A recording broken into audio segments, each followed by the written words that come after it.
નમસ્કાર, હું સુજલ દવે. ગુજરાતમાં ચૂંટણીની જાહેરાત થઈને હવે મતદાનના દિવસો નજીક આવી રહ્યા છે. ત્યારે પણ ચૂંટણી પ્રચારમાં મુદ્દા વગરના પ્રચાર થઈ રહ્યા હોવાનું સ્પષ્ટ દેખાઈ આવ્યું છે.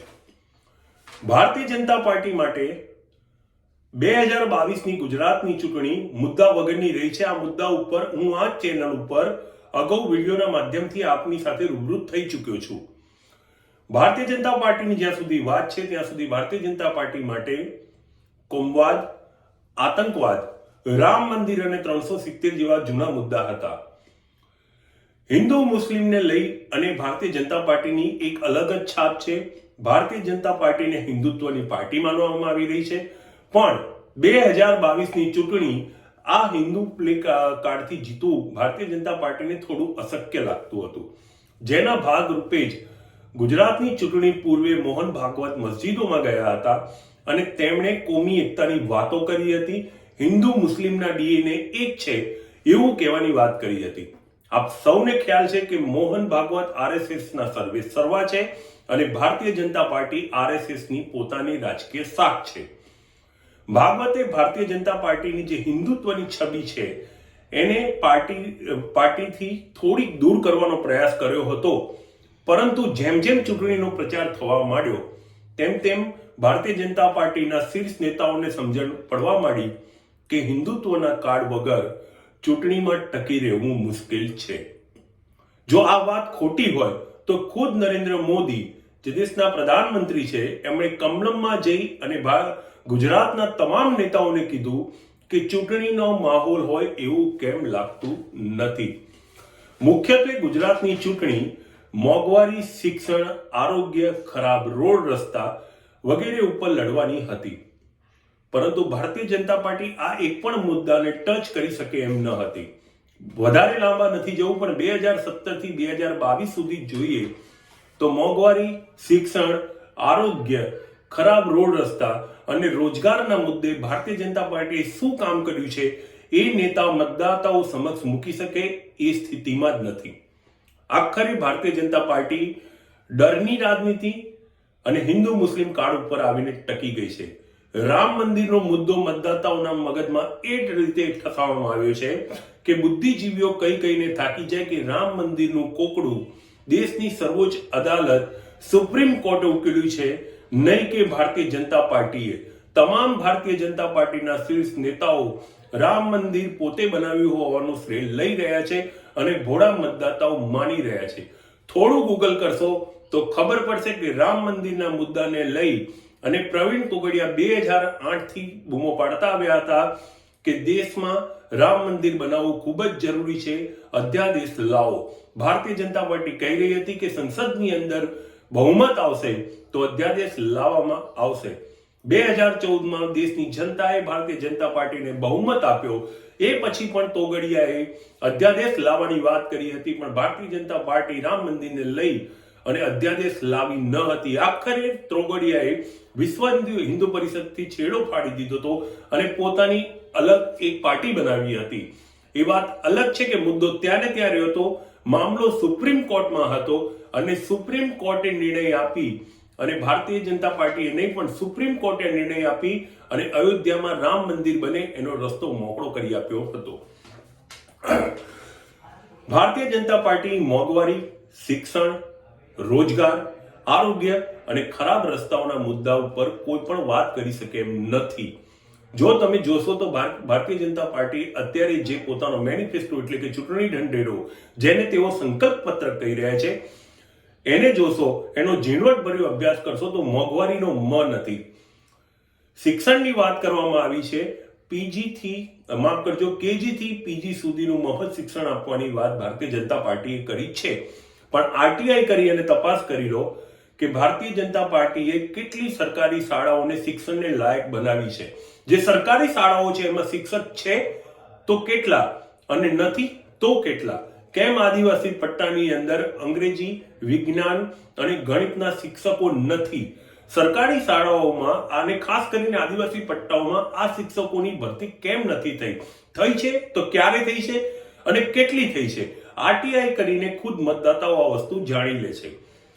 મતદાતાઓનો મૂડ જોઈ અને હવે ભારતીય જનતા પાર્ટીને ખબર પડી ગઈ છે કે હવે ચૂંટણી જેમ જેમ નજીક આવી રહી છે, મતદાનનો દિવસ નજીક આવી રહ્યો છે, ત્યારે આ મુદ્દા ઉપર મતદાતાઓ આકર્ષાઈ શકાય એમ નથી. કેમ કે 2017 થી 2022 દરમિયાન ગુજરાતમાં આ મુદ્દાઓને લઈ અને કોઈ પણ ગુજરાતના ભાજપના નેતાએ કામ કર્યું નથી. એટલે પ્રધાનમંત્રીની સાથે ગૃહ રાજ્યમંત્રી અમિત શાહે પણ પલટવાર કરવાની શરૂઆત કરી દીધી છે. ડરની રાજનીતિ ગુજરાતમાં શરૂ થઈ ગઈ છે અને પાછા જ હિન્દુ મુસ્લિમ પ્લે કાર્ડ, રામ મંદિર, 370 અને એર સ્ટ્રાઇકના મુદ્દા ઉપર આવી રહી છે. આપણે આજે આ બાબતે જ વાત કરીશું. પ્રધાનમંત્રી નરેન્દ્ર મોદી પોતાની ખેડાની સભા દરમિયાન એવું કહી રહ્યા છે કે ગુજરાતને હંમેશા અમે આતંકવાદથી બચાવ્યું છે, અમે આતંકવાદીને ક્યારેય છોડ્યા નથી, એર સ્ટ્રાઇક કરી છે. બની શકે કે ઘણી સભાઓ સંબોધવાની હોય, મોદી કહેવાનું ચૂકી ગયા હોય કે આતંકવાદના મુદ્દાની જ્યારે ચર્ચા થાય છે ત્યારે ભારતીય જનતા પાર્ટીની એક છબી ઉભરીને અલગ રીતે આવે છે. મૌલાના મસૂર અઝહર, આપને આ નામ જાણીતું જશે, ન હોય કદાચ ભૂલી ગયા હો તો હું યાદ અપાવું છું, ગૂગલ કરો. માફ કરજો, જૈસે મોહમ્મદના આતંકવાદી મૌલાના મસૂર અઝહરને જ્યારે ભારતીય સેનાએ પકડ્યો હતો ત્યારે એને છોડાવવા માટે કંધાર પ્લેન હાઈજેક મુદ્દો તમારી સામે છે.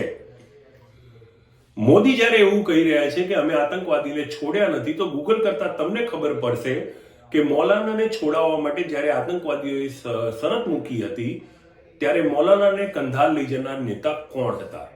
ગૂગલમાં જવાબ ચોક્કસ મળશે કે નેતા જસવંતસિંહ હતા અને જસવંતસિંહ ભારતીય જનતા પાર્ટીમાં એ વખતે શીર્ષ નેતામાં તેમની ગણના થતી હતી. આને તમે સંયોગ કહેશો કે આને નિયતિ, એ આપ મતદાતાઓ નક્કી કરો. પરંતુ આઝાદ ભારત થયા પછી હંમેશા ભારત આતંકવાદના મુદ્દે લડતું જ આવ્યું છે, ક્યારે પણ એવું નથી બન્યું. પણ એ સંયોગ કહેવાય કે નિયતિ? આતંકવાદીઓ ભારતીય જનતા પાર્ટીનું જ્યારે શાસન હતું ત્યારે પાર્લામેન્ટ પર હુમલો કરવા માટે અસફળ થયા હતા. આપણા વીર જવાનોએ જ્યારે શહીદી વહોરી અને આતંકવાદીઓનો ખાત્મો કર્યો ત્યારે પાર્લામેન્ટમાં રહેલા તમામ દળના નેતાઓનો જીવ બચ્યો હતો. આ ઇતિહાસને કેવી રીતે બદલવો એ મને ખબર નથી, પણ ઇતિહાસ બદલવાની વાત અમિત શાહે કરી છે, એટલે 100% આનો રસ્તો અમિત શાહ પાસે હોવો જ જોઈએ. સર્જિકલ સ્ટ્રાઇકની વાત નરેન્દ્ર મોદી કરી રહ્યા છે. પ્રધાનમંત્રીની આ વાતને ખૂબ ગંભીરતાથી લેવી જોઈએ. પુલવામા 2019માં પુલવામા જ્યારે હુમલો થયો હતો એના ફળ સ્વરૂપે સર્જિકલ સ્ટ્રાઇક થઈ હોવાની ભારતીય જનતા પાર્ટીએ જાહેરાત કરી હતી. મુદ્દો ખૂબ જ સંવેદનશીલ હતો. સેનાની કામગીરી ઉપર કોઈ સવાલ ઉઠાવી શકે એ દેશનો કોઈ નાગરિક તૈયાર ન હતો. સેના ઉપર આ દેશને અને આ દેશને સેના ઉપર ભરોસો છે. દેશના તમામ નાગરિકો સેનાની કામગીરી ઉપર ભરોસો રાખી રહ્યા છે. એટલે સર્જિકલ સ્ટ્રાઇકનો જે મુદ્દો હતો એને જનતાએ સ્વીકારી લીધો હતો. પણ વિપક્ષે આ મુદ્દા ઉપર જ્યારે સવાલ ઉઠાવ્યા કે સર્જિકલ સ્ટ્રાઇક થઈ છે તો આતંકવાદીઓના મૃતદેહ કેમ નથી મળ્યા? આતંકવાદીઓએ પુલવામા હુમલો કર્યો તો 40થી પણ વધુ આપણા દેશના જવાનોના મૃતદેહ ટુકડા સ્વરૂપે આપણને મળ્યા. સર્જિકલ સ્ટ્રાઇક કરી અને ભારતીય જનતા પાર્ટી જાહેરાત કરી રહી છે કે 300 આતંકવાદીઓનો ખાત્મો થઈ ગયો છે, તો એક પણ મૃતદેહ કેમ નથી મળ્યા કે એને લગતી કોઈ પણ કાર્યવાહી કેમ કરવામાં નથી આવી? બીબીસીનો 2019નો એક રિપોર્ટ છે જે આપની સમક્ષ મૂકી રહ્યો છું. બીબીસીએ જે તે વખતે સર્જિકલ સ્ટ્રાઇક થઈ છે એ સ્થળની મુલાકાત લીધી હતી, એની આસપાસના ગ્રામજનોના ઇન્ટરવ્યુ કર્યા હતા. ગ્રામજનોનું સ્પષ્ટ કહેવું હતું કે ભારતીય સીમામાંથી ભારતીય વાયુસેનાના કેટલાક વિમાનો અહીંયા આવ્યા હતા, એમણે બોમ્બમારો કર્યો હતો, પણ કોઈ મર્યું હોય એવો અમારી પાસે અત્યારે કોઈ પુરાવો છે નહીં. આ ભારતીય જનતા પાર્ટીએ સ્ટ્રાઇક રામ મંદિરના જે માફ કરજો સર્જિકલ સ્ટ્રાઇકની જે વાત કરી છે એને લઈને ઉઠેલા એક વિવાદને આપની સમક્ષ મૂકી રહ્યો છું. ભારતીય જનતા પાર્ટી જે મહત્વના ચૂંટણીના મુદ્દાઓ છે એનાથી દરકિનાર તો થઈ જ રહી છે, પણ હવે દેશમાં અને ખાસ કરીને ગુજરાતની અંદર ડરની રાજનીતિ શરૂ થઈ ગઈ છે. યાદ કરો, આ અમદાવાદ શહેરના આનંદનગર વિસ્તારની અંદર અમિત ઠાકર જે ભારતીય જનતા પાર્ટીના ઉમેદવાર છે એના પ્રચારમાં ગૃહ રાજ્યમંત્રી અમિત શાહ આવે છે અને પોતાના પ્રચાર દરમિયાન દરેક કાર્યકરોને 20 લોકોને મતદાન કરવા માટે પ્રેરણા આપવા ફોન કરવાની જાહેરાત કરીને એક ચોંકાવનારી વાત કરે છે કે વેજલપુર એટલે કે અમિત ઠાકર જ્યાંથી ધારાસભ્ય પદ માટે ચૂંટણી લડી રહ્યા છે, એ વેજલપુર એ તો નાકું ગણાય, એને મજબૂત કરો. અમિત શાહનું આ નિવેદનને કેવી રીતે લેવું એ મતદાતાઓ નક્કી કરો. પણ ચૂંટણી સભામાં જેટલા પણ મતદાતાઓ હતા, શક્ય હોય તેમણે પૂછી લેવું હતું કે જો વેજલપુર નાકું છે તો વેજલપુરથી થોડાક આગળ જઈએ તો પિરાણા, નારોલ, ઈસનપુર અને આખો નરોડા સુધીનો પટ્ટો છે, એને આપણે કેવી રીતે ગણવું. અને જો વેજલપુરને નાકું ગણવામાં આવે છે તો એને મજબૂત અમારે કરવાનું છે, તો કોનાથી કરવાનું છે? આ ડરની રાજનીતિનો જે માહોલ ઉભો થયો છે એનાથી થોડા મતદાતાઓ હવે વિલુપ્ત થતા હોય એવું લાગી રહ્યું છે. ભારતીય જનતા પાર્ટી હોય કે કોંગ્રેસ હોય, મુદ્દા વગરની જે રાજકારણ કરી રહી છે કે મુદ્દા વગરનો જે ચૂંટણી પ્રચાર કરી રહ્યો છે એનાથી મતદાતાઓ હવે ત્રાસી ગયા છે. મતદાતાઓ હવે હબકે ચડ્યા છે અને મતદાતાઓને ખબર છે કે જે મહત્વના મુદ્દા છે, જે પોતાના રોજિંદા જીવનને સ્પર્શતા મુદ્દાઓ છે, એને જો આપણે હવે ટચ નહીં કરીએ અને એ પણ ખાસ કરીને ચૂંટણીના સમયે, તો 5 વર્ષ આપણે આપણી જાતે જ લડવું પડશે. ભારતીય જનતા પાર્ટી પોતાના મેનિફેસ્ટોની અંદર ખેડૂતોની વાત કરી રહી છે, ખેડૂતોનું કલ્યાણ કરવાની વાત કરી રહી છે, પણ 2017 થી 2022 સુધીના મોદીના ખેડૂતને લઈને દરેક પ્રવચનો, ભાષણો કાઢો, ઇન્ટરનેટ પર મળશે કે 2022માં ખેડૂતોની આવક બમણી થઈ જશે. શું બમણી થઈ છે? આનો જવાબ મતદાતા નહીં આપી શકો. આનો જવાબ માત્ર ને માત્ર એક ખેડૂત આપી શકશે. કિસાન સંઘના નેતા પાલ આંબલિયાએ એક વિડીયો બહાર પાડ્યો છે અને એમણે ગુજરાતની અંદર ગુજરાત સરકારના સહયોગથી વીમા કંપનીઓ પાક વીમા કૌભાંડ ચલાવી રહી છે એવો આરોપ મૂક્યો છે.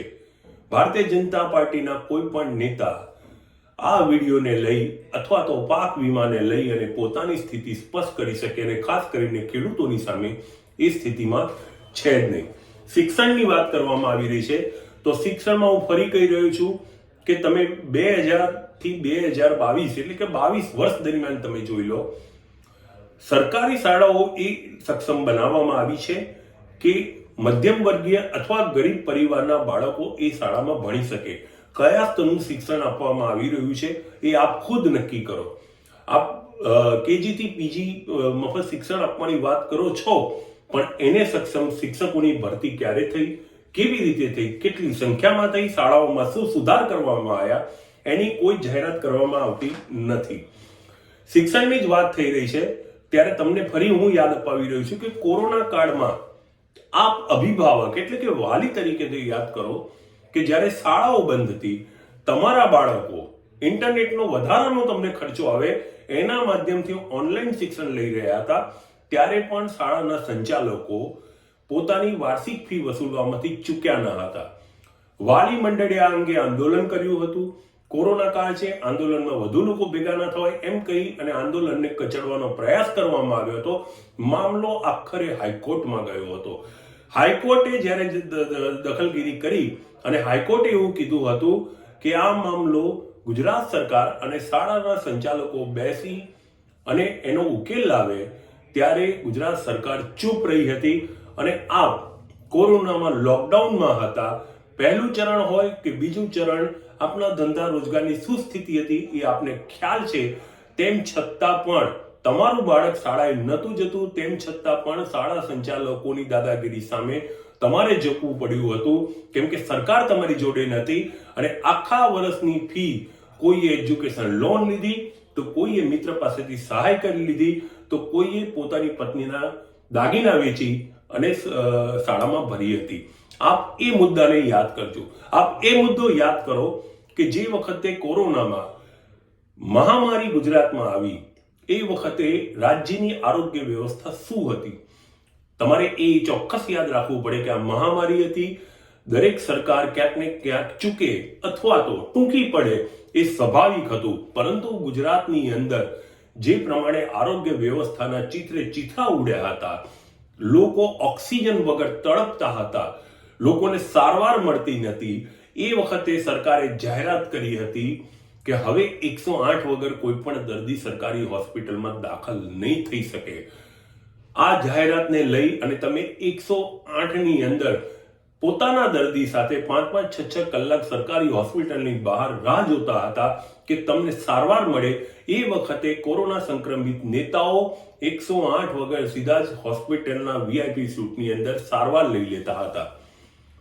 ઓક્સિજન વગર તમારા સ્વજનો મૃત્યુ પામે છે. એ વખતે પૂર્વ મુખ્યમંત્રી વિજય રૂપાણીએ એક ખૂબ જ અપમાનજનક નિવેદન આપ્યું હતું કે ગુજરાતમાં કોઈનું પણ મોત ઓક્સિજન વગર થયું નથી.